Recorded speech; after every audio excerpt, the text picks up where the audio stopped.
Hello, everyone. Devotional time for the week.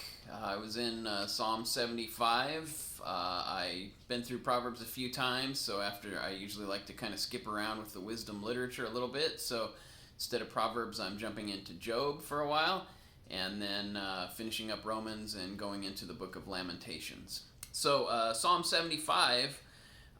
Verse 1, we praise you, God. We praise you for your name is near. And it's a reminder that we see in the New Testament that God is always close to us. We are the ones who drift away from God. He is always right there waiting for us to call on him. People tell of your wonderful deeds. You say, I choose the appointed time. It is I who judge with equity. When the earth and all its people shake, it is I who hold its pillars firm. To the arrogant I say, boast no more, and to the wicked, do not lift up your horns. Do not lift up your horns against heaven. Do not speak so defiantly. So a little bit of praise and a little word of warning also that reminds us that God is in control. He's the one on the throne. And we shouldn't worry about what we think or what other people think. What we should be worrying about is what God thinks. Well, let's look at Job 1. This first chapter, I'm going to read a lot of it because it's pretty foundational for the rest of the book. If you've never read Job before, it's such a wonderful book. Shows us that bad things happen to us sometimes that are not our fault, and that we can only be responsible for how we respond to those things. So it says, in the land of Uz there lived a man whose name was Job. This man was blameless and upright. He feared God and shunned evil. He had 7 sons and 3 daughters, and he owned 7,000 sheep, 3,000 camels, 500 yoke of oxen, and 500 donkeys, and had a large number of servants. He was the greatest man among all the people of the East. And if you kind of read a commentary or see what the smart guys say, blameless and upright doesn't necessarily mean sinless. It just means that even if he did sin, Job was right in the eyes of God. He sought after God. He followed God. His sons used to hold feasts in their homes on their birthdays, and they would invite their 3 sisters to eat and drink with them. When a period of feasting had run its course, Job would make arrangements for them to be purified. Early in the morning, he would sacrifice a burnt offering for each of them, thinking, perhaps my children have sinned and cursed God in their hearts. A little preemptive sacrifice there in case his kids had done anything wrong. This was Job's regular custom. So it kind of gives you an idea of the character of Job. One day, the angels came to present themselves before the Lord, and Satan also came with them. The Lord said to Satan, where have you come from? Satan answered the Lord, from roaming throughout the earth, going back and forth on it, probably looking for trouble. Then the Lord said to Satan, have you considered my servant Job? There was no one on earth like him. He is blameless and upright, a man who fears God and shuns evil. Does Job fear God for nothing? Satan replied. Have you not put a hedge around him and his household and everything he has? You have blessed the work of his hands so that his flocks and herds are spread throughout the land. But now stretch out your hand and strike everything he has, and he will surely curse you face to face. The Lord said to Satan, very well then, everything he has is in your power, but on the man himself do not lay a finger. Then Satan went out from the presence of the Lord. In the rest of the chapter, we see that terrible things happened to Job's children. Calamity came upon them. And then we jump down to verse 20, and we see Job's reaction to all these things that had happened, these terrible things and deaths that had happened in his family. At this, Job got up and tore his robe and shaved his head. Then he fell to the ground in worship and said, naked I came from my mother's womb, and naked I will depart. The Lord gave, and the Lord has taken away. May the name of the Lord be praised. In all this, Job did not sin by charging God with wrongdoing. Very powerful reaction. Job had all these things in a wonderful family, and as these things are taken away from him, his response is to turn to God.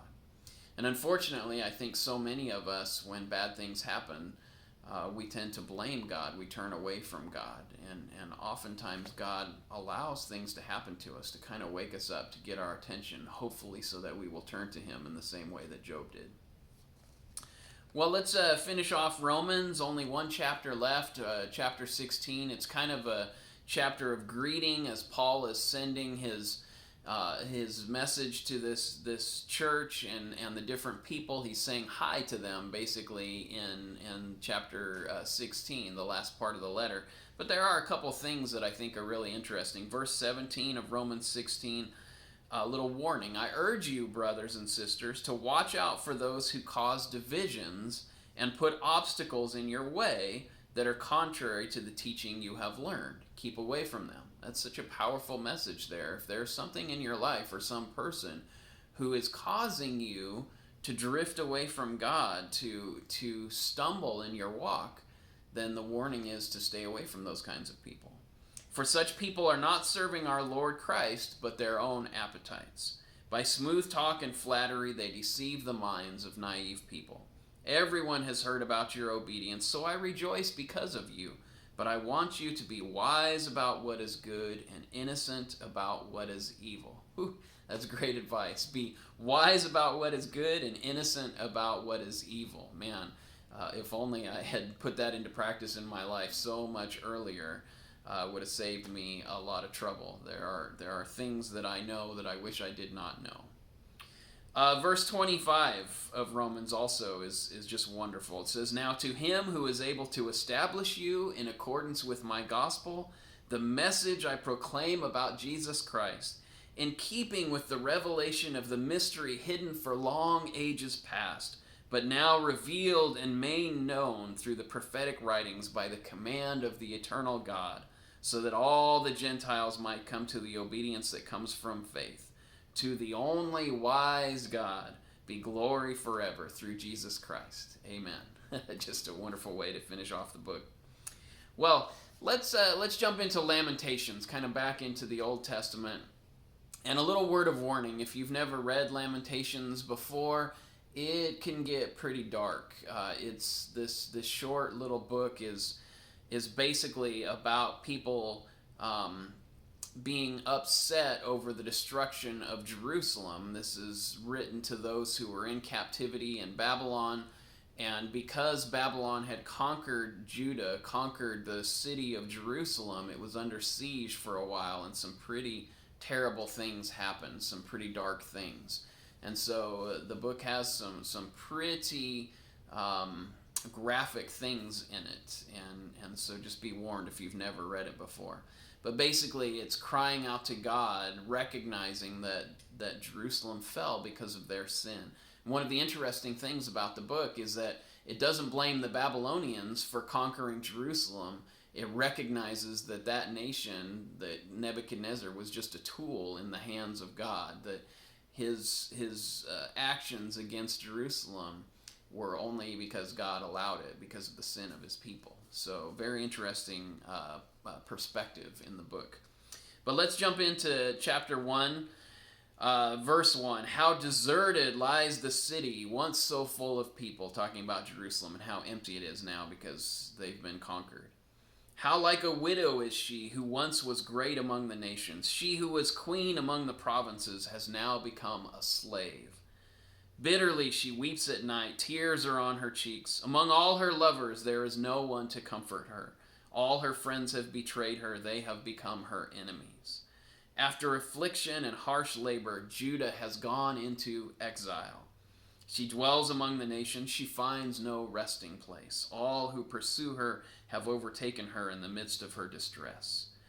Then we jump to verse 8, and we kind of see recognition of why this happened. And the author is saying that this all happened because of us. It wasn't anything God did. It was because of our sin, and God allowed judgment to happen. Verse 8, Jerusalem has sinned greatly, and so has become unclean. All who honored her despise her, for they have all seen her naked. She herself groans and turns away. And then in verse 2, we just kind of see more of this deepening recognition of what has happened to Jerusalem, how this once mighty, not just city, but nation has fallen and been conquered. How the Lord has covered daughter Zion with the cloud of his anger. He has hurled down the splendor of Israel from heaven to earth. He has not remembered his footstool in the day of his anger. Without pity, the Lord has swallowed up all the dwellings of Jacob. In his wrath, he has torn down the strongholds of daughter Judah. He has brought her kingdom and its princes down to the ground in dishonor. In fierce anger, he has cut off every horn of Israel. He has withdrawn his right hand at the approach of the enemy. He has burned in Jacob like a flaming fire that consumes everything around it. And then we kind of get a little hint of what led them astray in verse 14. The visions of your prophets were false and worthless. They did not expose your sin to ward off your captivity. The prophecies they gave you were false and misleading.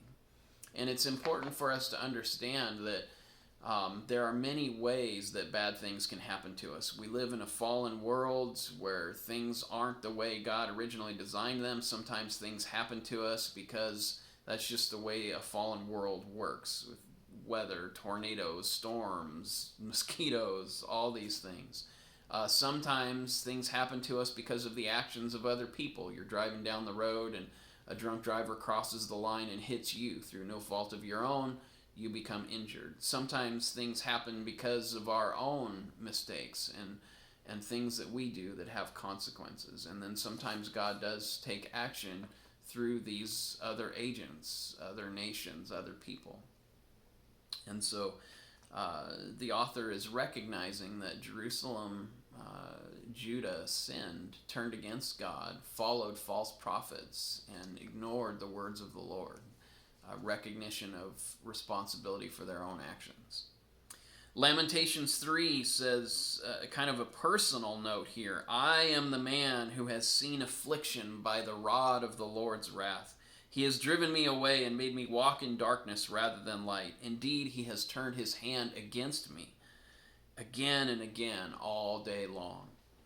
He has made my skin and my flesh grow old and has broken my bones. He has besieged me and surrounded me with bitterness and hardship. He has made me dwell in darkness like those long dead. I remember my affliction and my wandering. Jumping down to verse 19. I remember my affliction and my wandering, the bitterness and the gall. I well remember them, and my soul is downcast within me.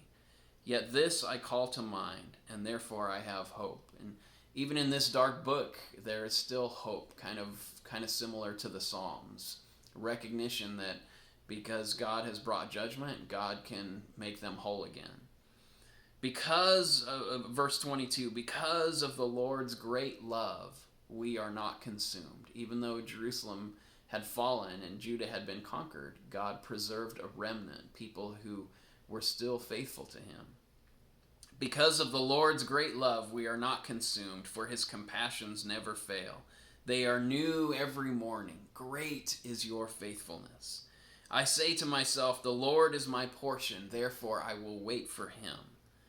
The Lord is good to those whose hope is in him, to the one who seeks him. It is good to wait quietly for the salvation of the Lord. It is good for a man to bear the yoke while he is young. And then verse 40, let us examine our ways and test them. Let us return to the Lord. Let us lift up our hearts and our hands to God in heaven and say, we have sinned and rebelled and you have not forgiven. Again, the best thing you can do when you've done something wrong against God is to just stop it. Say, Lord, I'm sorry, and go the other direction. But so often we try to hide it and pretend that we can keep God from seeing what we've done. And then Lamentations 4, verse 11. The Lord has given full vent to his wrath. He has poured out his fierce anger. He kindled a fire in Zion that consumed her foundations. The kings of the earth did not believe, nor did any of the peoples of the world, that enemies and foes could enter the gates of Jerusalem. But it happened because of the sins of her prophets and the iniquities of her priests, who shed within her the blood of the righteous. So important to be careful who you follow and not to be led astray by those who tell you that they have the truth, but their truth is not God's truth. So word of warning, be cautious, be wise in your choice of those you follow. Well, That's my time in the scriptures this week. I hope you enjoyed your time. Man, it's been a long time since I read Lamentations. I was trying to think. I can't remember the last time I went through that book, and can't even remember using any of the scriptures in it in my sermons for many years. So it was good to get into that book again and remind myself what it's all about. Anyway, hope to see you again on Sunday. Have a great weekend, everybody, and keep praying for one another. Bye-bye.